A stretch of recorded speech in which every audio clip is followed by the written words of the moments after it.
My name is Lillian. I'm 32 years old, and up until a few months ago, I thought I had a pretty normal life. I have parents who live about an hour away from me and a younger sister named Barbara who's 28. Barbara has a 5-year-old daughter, my niece, who's absolutely precious. Barbara used to be married to a guy named Mark, but they divorced 2 years ago when my niece was just 3. As for me, well, that's where things get complicated. I was married, too, for 8 years. I thought we had a good marriage. We tried for kids for so long that it became this constant ache in my chest. Month after month of negative pregnancy tests, doctor visits, fertility treatments, you name it, we tried it. My husband always said he was supportive, that we'd figure it out together. Turns out he was figuring it out with someone else. 2 someone else's, actually. I found out about the cheating about 4 months ago when I accidentally saw a text on his phone. Not just one affair. He'd been seeing 2 different women for years. And get this, one of them had given birth to his kids twice. So, while I was crying over negative pregnancy tests and spending thousands on fertility treatments, he was making babies with his mistress. The divorce was brutal. He actually had the nerve to tell me it was my fault because I couldn't give him children. Said that's why he had to look elsewhere. Like I chose to be infertile. Like I enjoyed the monthly heartbreak and the invasive medical procedures, the lawyers, the paperwork, the division of everything we built together. It nearly broke me. That's why when my parents called me a month ago and said they were planning a family trip to Hawaii, I jumped at the chance. "You need to come with us, Lillian," my mom said over the phone. "You need to get away from all this negativity and heal. It'll be good for you to spend time with family." She was right. I needed something to look forward to, something to pull me out of the depression I'd been wallowing in since the divorce was finalized. The idea of warm beaches, tropical drinks, and quality time with people who actually loved me sounded like exactly what I needed. For the first time in months, I felt a spark of excitement. I went shopping for vacation clothes, bought new swimsuits, and even treated myself to a pedicure. Barbara was excited, too, when I talked to her about it. She said her daughter was thrilled about going on her first airplane ride and seeing the ocean. The morning of our flight, I took an Uber to the airport, dragging my bright pink suitcase behind me as I walked through the automatic doors. The place was buzzing with travelers, announcements echoing overhead about departing flights. I scanned the crowd looking for my family and spotted them near our gate. My parents were sitting on those uncomfortable airport chairs, and Barbara was standing nearby with my niece. "Aunt Lillian," my niece called out when she saw me, running over with her arms outstretched. She was wearing a little flower dress and had her hair in pigtails. "Hey there, sweetheart." I hugged her tight. "Are you excited about Hawaii?" "Yes, Mommy says there are big turtles in the water." Barbara walked over and gave me a quick hug. "Perfect timing," she said. "Oh, actually, could you do me a huge favor? She's been asking for water for the past 10 minutes, and the line at that food court over there looked shorter than the one by our gate. Could you grab her a bottle?" I looked where she was pointing. There was indeed a small food court area with what looked like a manageable line. "Okay, I'll be right back." I headed toward the food court, checking my phone for our boarding time. We still had about 45 minutes, so plenty of time. The line turned out to be longer than it looked from a distance. Airport food service is always slow, and today was no exception. I waited and waited, checking my phone periodically. Then, just as I was finally getting close to the front, I heard someone call my name. "Lillian, oh my God, is that really you?" I turned around and saw my college roommate Jessica standing behind me. We hadn't seen each other in over a year. "Jessica, what are you doing here?" "Business trip to Denver." "What about you?" "Family vacation to Hawaii." "Actually, first trip since my divorce." We ended up talking for almost 20 minutes, catching up on life, work, her kids. She was sympathetic about my divorce and said all the right things about new beginnings and better days ahead. It felt good to talk to someone who wasn't walking on eggshells around me. By the time I finally got the water and said goodbye to Jessica, I realized I'd been gone for almost 30 minutes. I hurried back toward our gate, expecting to see my family gathered there, probably wondering where I'd been for so long. But when I got to our gate area, they weren't there. I looked around, thinking maybe they'd moved to a different seating area, but I didn't see them anywhere. What I did see made my heart stop. Standing in the middle of the waiting area, all by herself, was my 5-year-old niece. She was holding her little pink purse with both hands and looking around with wide, scared eyes. I ran over to her and dropped to my knees. "Sweetie, where is everyone? Where's Mommy and Grandma and Grandpa?" She looked up at me with those big brown eyes and said in the smallest voice, "They went on the airplane. Aunt Lillian, Mommy said to wait here for you. She said you would take care of me." My hands were shaking as I looked around the gate area again. No sign of my family anywhere. The departure board showed that our flight had indeed left 15 minutes ago. "Sweetie, did Mommy give you anything for me?" She nodded and opened her little purse, pulling out a folded piece of paper. My sister's handwriting was unmistakable. The note said, "Lillian, you're always talking about wanting a child. Here's your chance to spend some quality time with one. We changed our flight to leave earlier. Don't worry, we'll have a peaceful vacation. Take good care of her, Barbara." I sat there holding my niece, trying to process what had just happened. My own family had abandoned this little girl. The note in my hands felt like it was burning my fingers. The worst part was realizing that my niece had been alone for 30 minutes while I chatted with Jessica. Anything could have happened.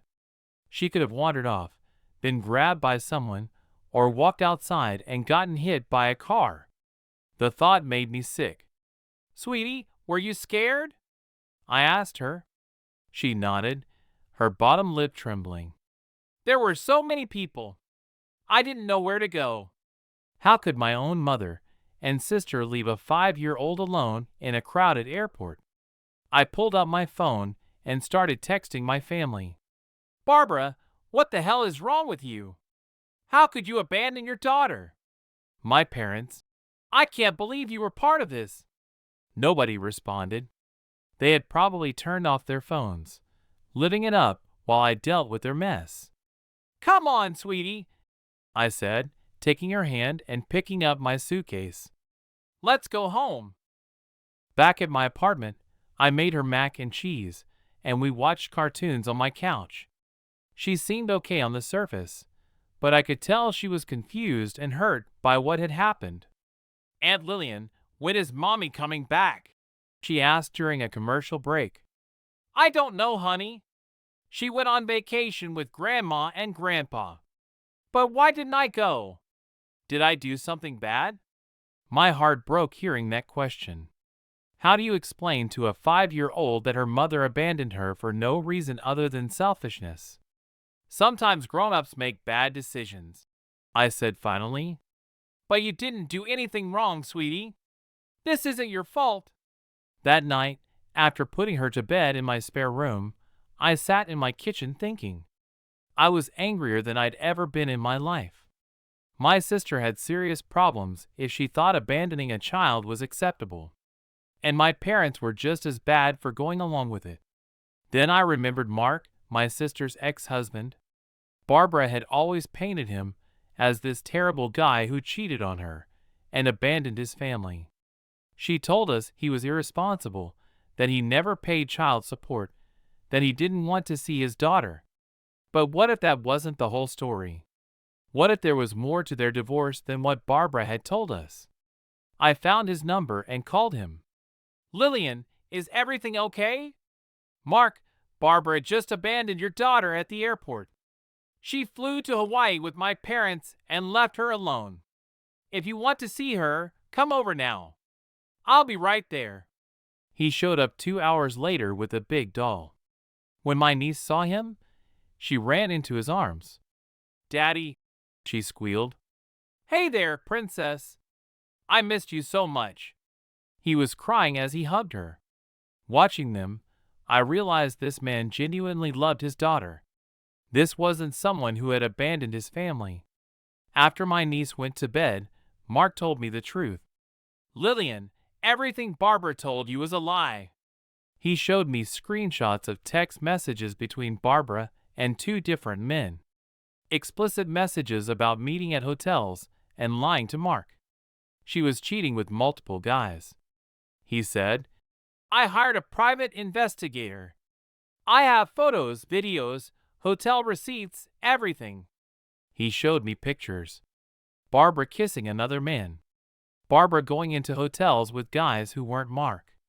I even got a DNA test to make sure she was really my daughter. Mark, if you had all this evidence, why didn't you use it in court? He looked down. I was embarrassed. I didn't want everyone knowing my wife was sleeping around. I didn't want people thinking I was weak. And I didn't want my daughter knowing her mother was like that. So you let Barbara paint you as the bad guy? I thought I was protecting my daughter, but I was wrong. Well, now's your chance to fix that.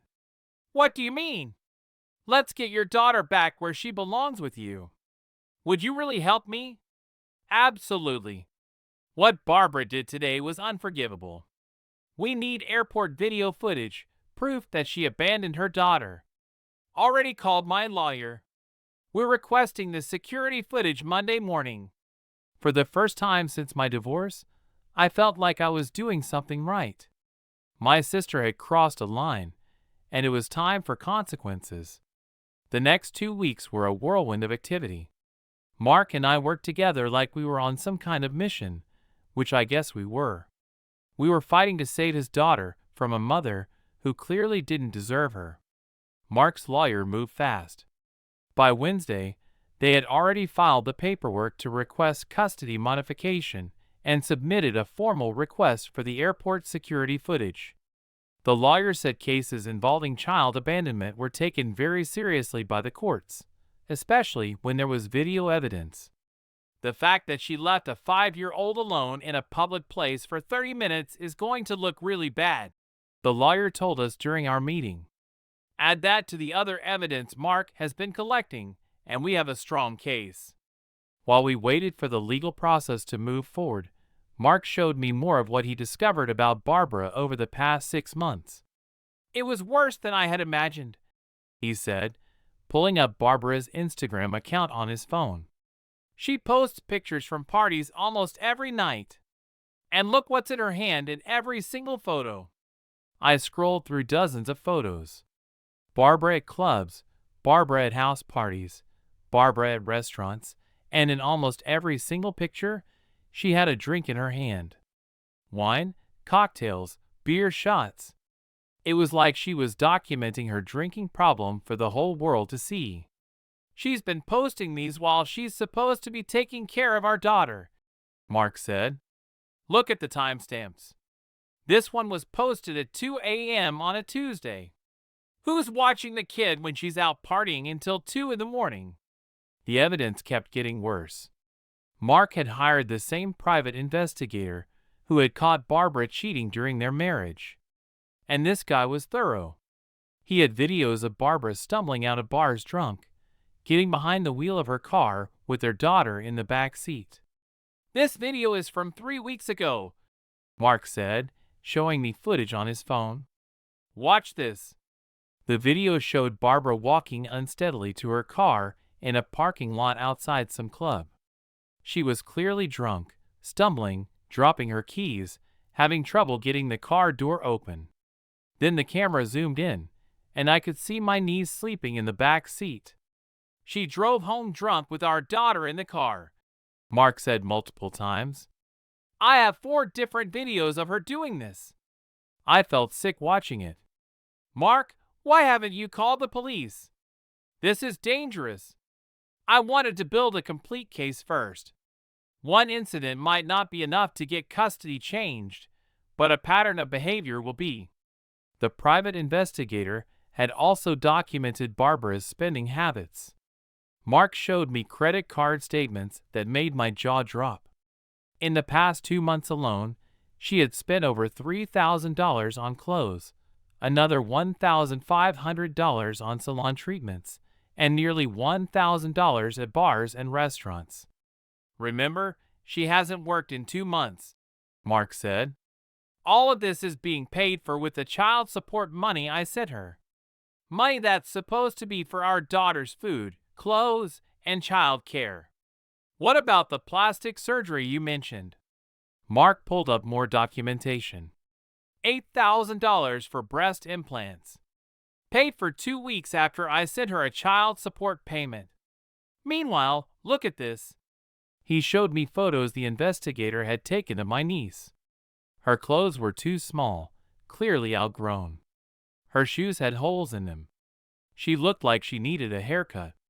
She's spending my money on making herself look good, while our daughter wears clothes with holes in them, Mark said. It makes me so angry I can barely think straight. But the most damning evidence was yet to come.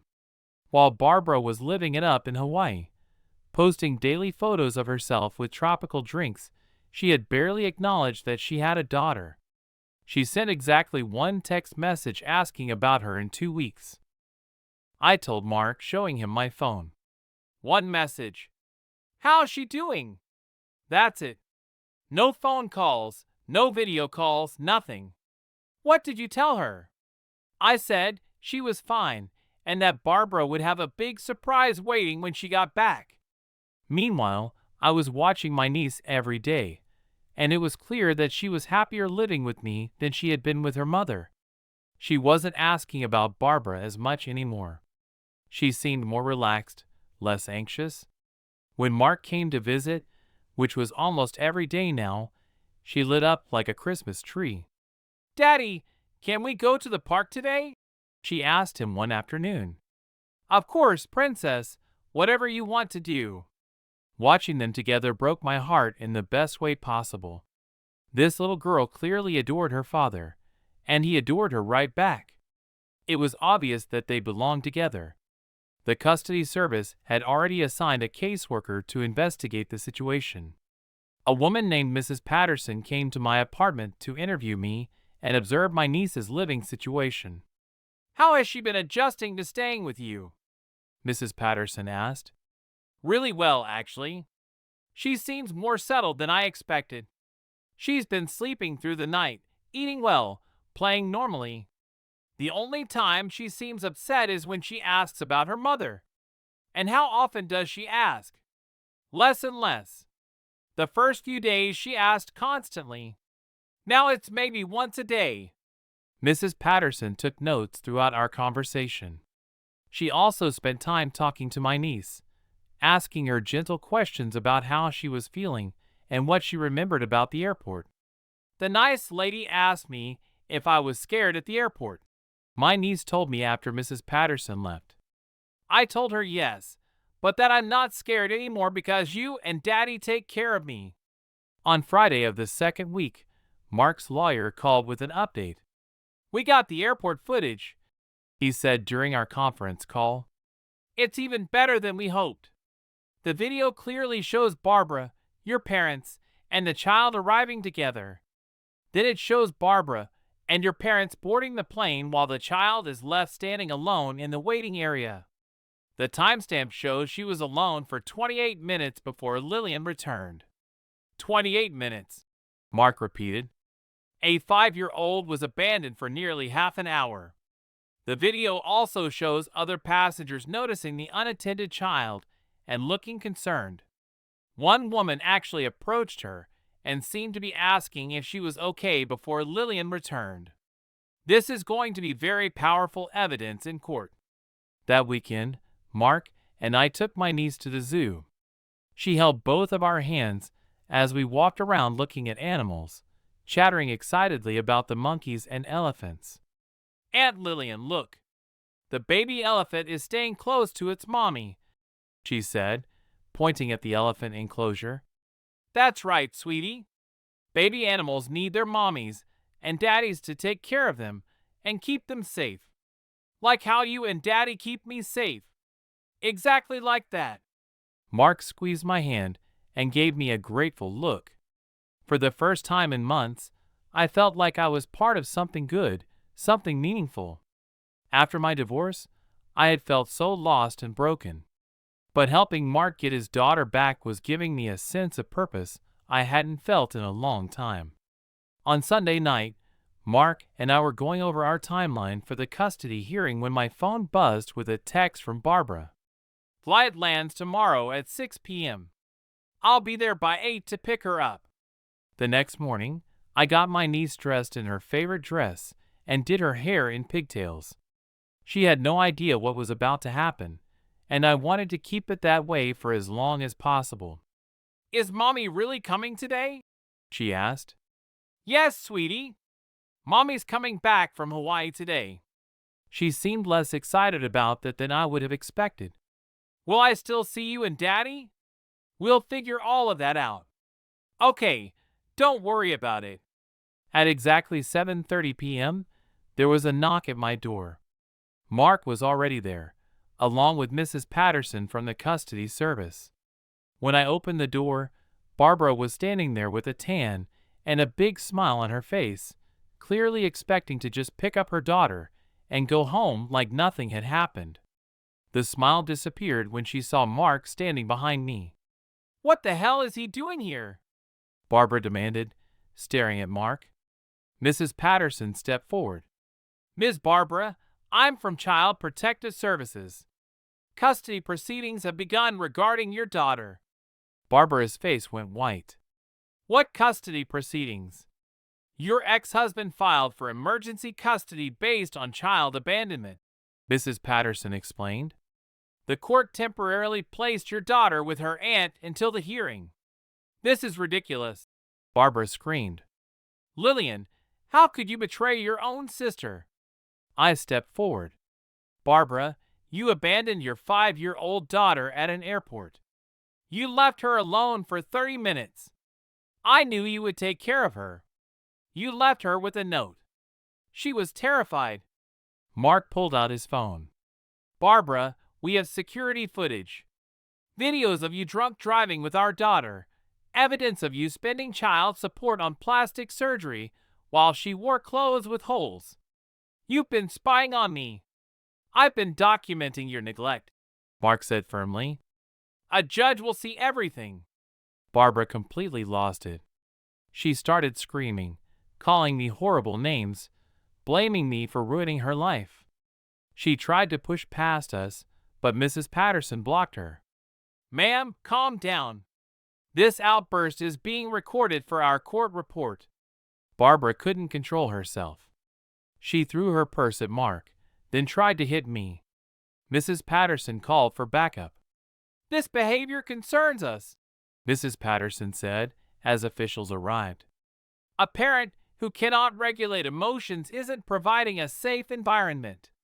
Barbara was escorted out, still screaming. My niece had hidden behind me, clearly scared. After they left, Mrs. Patterson talked to my niece gently. Sweetie, are you okay? My niece nodded but stayed close. Is Mommy sick? She seemed angry. Sometimes grown-ups get upset, Mrs. Patterson said kindly. But you're safe with your aunt and daddy. My parents started calling nonstop. They were furious. I had betrayed the family. Drop this lawsuit immediately, my mother demanded. Barbara made a mistake, but she doesn't deserve to lose her daughter. Mom, she deliberately abandoned a 5-year-old at an airport. That's child endangerment. You're being dramatic. She knew you'd take care of her. For 30 minutes, that little girl was completely alone. Anything could have happened. But my parents refused to see reason. They cared more about family loyalty than their granddaughter's safety. The custody hearing was scheduled for the following week. Mark's lawyer had prepared an overwhelming case with airport footage and months of evidence showing Barbara's drinking problem and neglect. The hearing was almost anticlimactic. Barbara couldn't control her temper. Every time Mark's lawyer presented evidence, she interrupted with shouts and insults. "Your Honor, this is all lies!" she yelled during the drunk driving videos. The judge warned her multiple times. When they played the airport footage, Barbara threw her water bottle at the screen. "Miss Barbara, control yourself or be held in contempt," the judge said sternly. "This is Lillian's fault," Barbara screamed, pointing at me. "She's jealous I have a kid and she doesn't." Even her lawyer looked embarrassed. The judge decided quickly. "Based on the evidence, including video documentation of child abandonment and neglectful behavior, I award full custody to the father. The mother has no visitation until completing court-mandated alcohol treatment and anger management." Barbara was escorted out by security, still screaming. That afternoon, I got a letter from my parents officially disowning me for betraying my sister. It hurt, but I knew I'd done right. My niece was safe with her father, who loved and protected her. Mark enrolled her in preschool, and she was thriving. I still see her regularly. Mark brings her for dinner twice weekly, and we go to parks on weekends. She calls me Aunt Lillian and gives huge hugs. She seems happier than ever. Months later, I heard Barbara completed alcohol treatment. I was glad. Maybe this experience would help her become the mother her daughter deserved. This situation ended up being exactly what I needed. Instead of wallowing over my divorce, I focused on protecting an innocent child.